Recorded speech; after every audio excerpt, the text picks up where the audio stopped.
పెద్దపల్లి తహసీల్దార్ కార్యాలయంలో 10,000 రూపాయల లంచం తీసుకుంటూ ఏసీబీకి చిక్కిన మండల surveyor Sunil, private surveyor Rajender Reddy, ACB DSP Vijay Kumar మాట్లాడారు.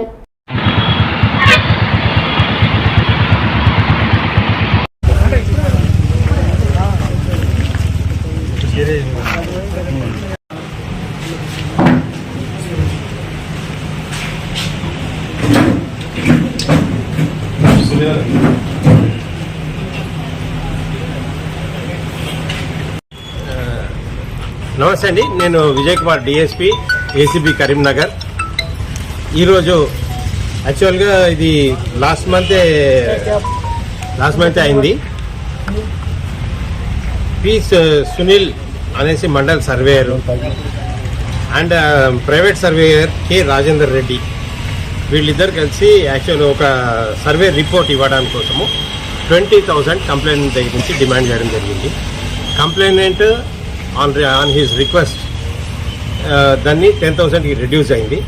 ఆ 10,000 రెడ్యూస్ అయిన అమౌంట్ ఫోన్పే ద్వారా through Rajender Reddy private surveyor ఉన్నాడు, అతని ఫోన్పేకి వేసుకొని దాన్ని మళ్ళీ సునీల్ గారు ట్రాన్స్ఫర్ చేయించుకున్నారు. ఏదంటే డైరెక్ట్ పైసలు తీసుకోకుండా ఇది కొత్త రకం ఫోన్పే నుంచి ట్రాన్సాక్షన్స్ అయినాయి అన్నమాట.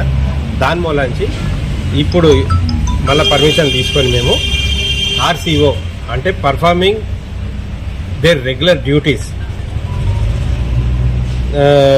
ఇంప్రాపర్లీ అండ్ డిజానెస్ట్లీ, ఈ వాళ్ళు చేయవలసిన డ్యూటీ వాళ్ళు కరెక్ట్గా చేయకుండా కరప్టెడ్ యాక్టివిటీస్ చేశారు కాబట్టి దాని మీద ఈరోజు కేసు రిజిస్టర్ చేసి వారిని అరెస్ట్ చేసి కోర్టుకు రిమాండ్ చేయడం జరిగింది. సార్, బాధితుని పేరు ఏంటి సార్? ఎందుకోసం డబ్బులు ఇచ్చారు?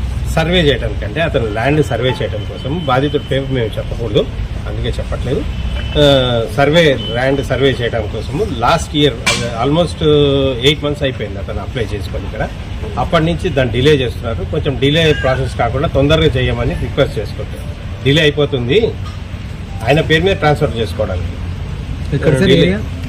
ఇక్కడ మీ అవుట్స్కట్స్ అండి,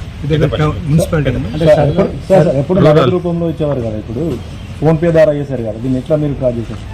అంటే ఫస్ట్ మనకి డిమాండ్ మేము ఆడియో తీసుకుంటాము, ఆడియో వీడియో మేము రికార్డింగ్ చేసుకుంటాము. ఆ ఆడియో వీడియో వచ్చిన తర్వాతే ఫస్ట్ డిమాండ్, ఏదైనా కేసు డిమాండ్ ఉంటే ఆ డిమాండ్ని మేము ఫస్ట్ ప్రూవ్ చేసుకుంటాము. డిమాండ్ ప్రూవ్ చేసుకున్నాక ఆ డిమాండ్ని మేము హెడ్ ఆఫీస్కి పంపించి డీజీ గారి దగ్గర నుంచి పర్మిషన్ తీసుకుని మేము రేడ్ చేస్తాం. ఈసారి డిమాండ్ వచ్చింది కానీ ఆయన యాక్సెప్టెన్సీ లేకుండే, యాక్సెప్టెన్సీ ఆ రోజు తీసుకోకుండా త్రూ ఫోన్పే చెయ్యండి అన్నారు. అది కూడా మన దగ్గర రికార్డింగ్ ఉంది.